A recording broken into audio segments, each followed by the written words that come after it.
Okay, the topic of this video is for loops, but before we get to that, we're going to introduce a function called range. Now what range does is it generates a list of integers at increments. The default is to start at 0 and increment by 1. So if I say range 6, that's going to give us 0 to 5. Let's go ahead and print that so you can see it. So we'll say print range 6, and you can see it created a list 0, 1, 2, 3, 4, 5. Now we can start at 1, say you don't want to start at 0. So if I say print range 1 to 7, what that does is it starts at element 1 and it goes up to, but not including 7, so it's going to go up to 6. And so you see that there, 1, 2, 3, 4, 5, 6. Now we can also increment by different values. So I could say print range 0, 5, and we could go by 2's. You can see it gives us 0, 2, 4. Or another way to do that, I could say even numbers is equal to range. Let's say we start at 0 and we're going to go up to 10 but not include 10 and increment by 2. Then I can say odd numbers is equal to range. We could go 1 to 10, increment by 2. So we'll print even numbers and then print odd numbers. Let's see what happened.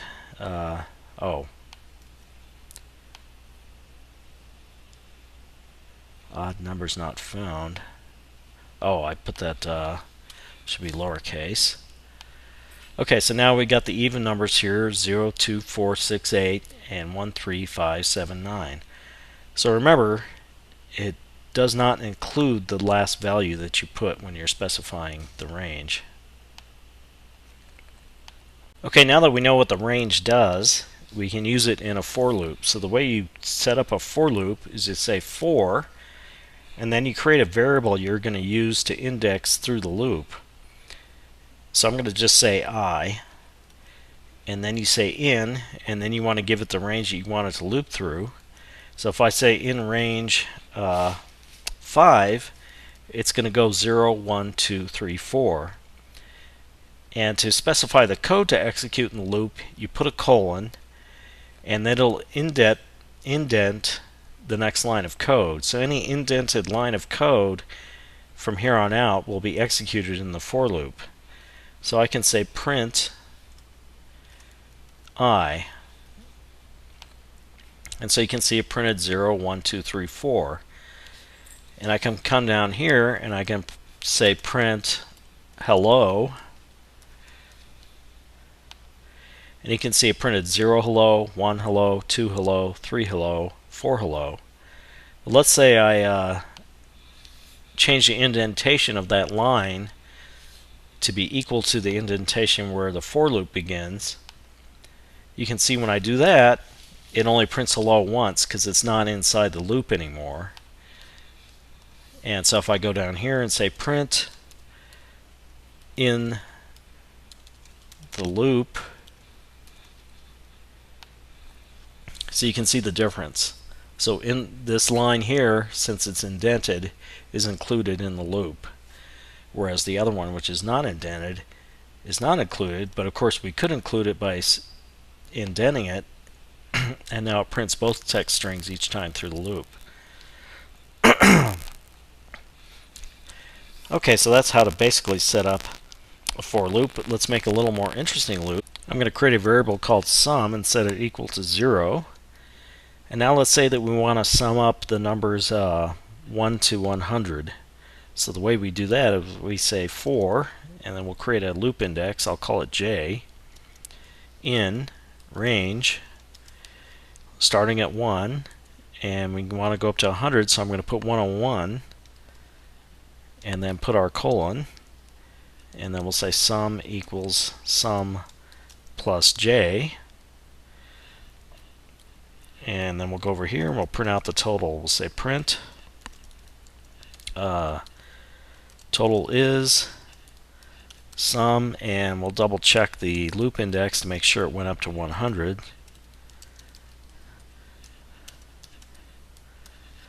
Alright, so let's go ahead and run that. And so we get 50/50, and the loop index is 100. So the last time it went through the loop, it was whatever sum was plus 100. Okay, so let's create another more interesting example. I'm going to create a list of students. I'm going to call it student list.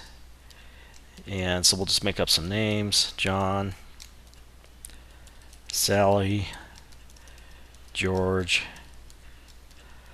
Jose, Betty, Miranda. Okay, so there's our basically an array of strings, or in Python it's called a list.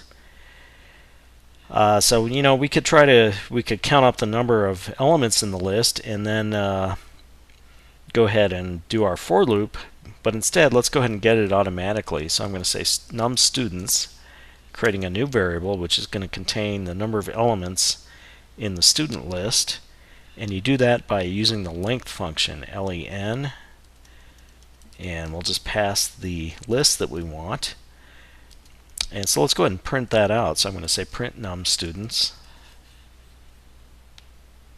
and you see there's 6 elements in that array. So if I keep using the word array, I should say list.